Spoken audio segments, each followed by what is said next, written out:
What's going on, guys? This video is everything you need to know about Google Meet in 2020 and all the features that it currently has.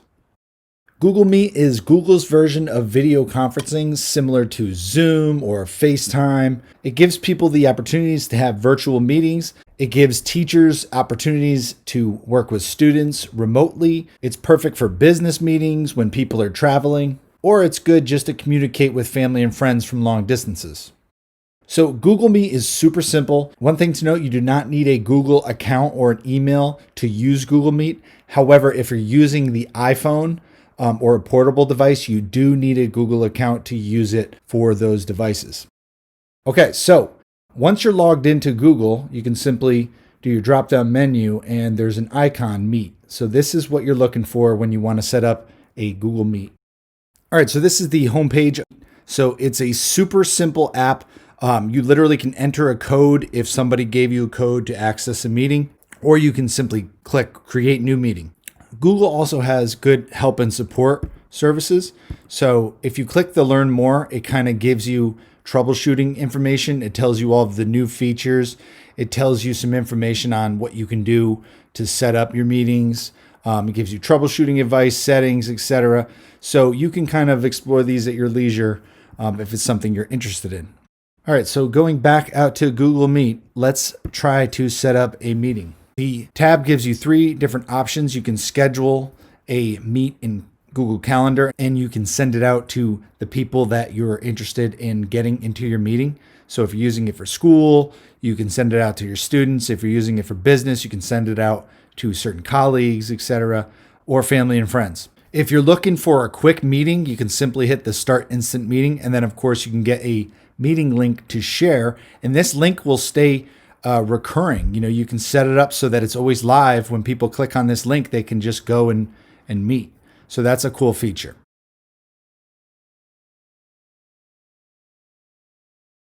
All right, so when you start up a meet, you can see yourself in the camera. You can simply turn the camera off if you want to do that. You can also mute. So those two features there are important if you're waiting for people to join your meeting. And over here to the right, you have the opportunity to join and participate in conversation in the meeting, or you can start presenting.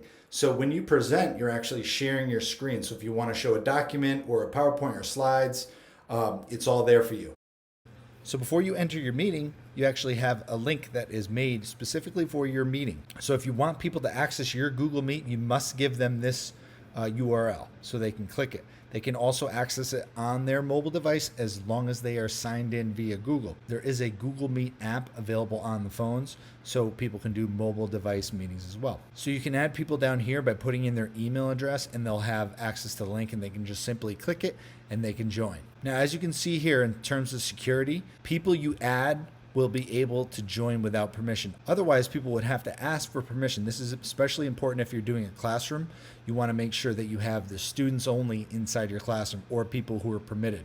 You don't want outsiders joining your meetings. All right, so this is the user face when you're on Google Meet. Up here to the right, you would have all the different participants in your meeting, and you can see their faces. You can also see whether their microphones are on or off, and you have control over that as well. You as the host can actually mute people, or you can unmute people, and you also can turn on and off their cameras. Another thing that the Google Meet has, and many other virtual meeting sites have, is a chat. If you hit that little icon, it brings you to the chat. So if people were typing different questions in here, I can see it, or if people were making comments, I can kind of see it as we're meeting virtually. So that's a pretty cool feature. It also tells me who's in the meeting at the moment, and it tells me if people are waiting to join, if they need my permission. All right, so down here again, you can turn off your camera, you can mute yourself. You also have meeting details. So over here to the meeting details, it gives you your link again. You also can put attachments that you want people to see. Let's say you have a report or a document that you need to show or share. You can simply put it there and people can all access it. Down here to the bottom, you also have your captions. So if you're someone who wants to kind of put the volume down low in your meeting, you can simply turn on the captions. And as you can see, it kind of is writing what I'm saying.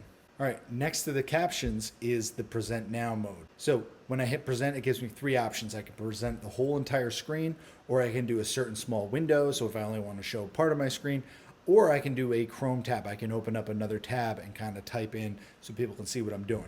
All right, so even though I'm sharing, I can still see everybody up in the right-hand side. I can see all the different people, whether they're paying attention. All right, so now in present mode, people can see my screen.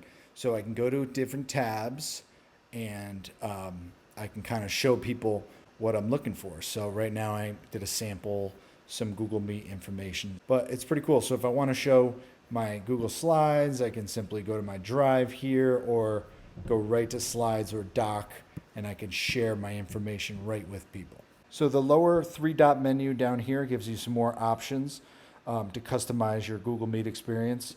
It has different layouts. So this is the standard format. Spotlight puts whoever's speaking right front and center, or you can do the tiered. The tiered would give you a grid-like scenario where you can see everybody on the meeting. So you also have some additional settings where you can play around with the volume, microphone, speakers. You can play around with the video quality. All right, so that in a nutshell is Google Meet. It is very simple. Now, one other quick note. One thing that Google Meet currently does not have that other devices have, like Zoom, is breakout small group sessions.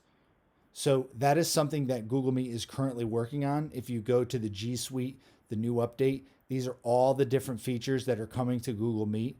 So one of the features that people were looking for is the breakout room. This is especially good for teachers in the classroom. So Google Meet is going to get these small group options where you can sort of meet with everybody in a large scale, and then you can add different links for people to go off in small groups. So Google Meet is adding the breakout room feature, and as you can see, it's in development. It's not currently there. Zoom does have it right now, but they will have it. You also have all of these other features that will come into Google Meet. Also the raise hand in the meeting.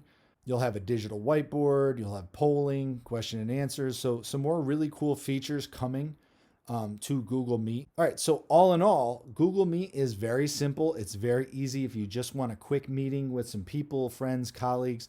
If you're a teacher and you're already using Google Classroom and Google Docs, it may just be a natural fit. A couple of drawbacks at the moment, you do not have small group features, and it's very limited compared to other virtual experiences like Zoom. However, once Google updates with all of those in development sort of features, Google Meet will be right up there with any of them. So I want to thank you so much for watching this tutorial. I hope you got something out of it. Don't forget to hit that subscribe button, hit a big thumbs up for us. We appreciate all your support. See you next time.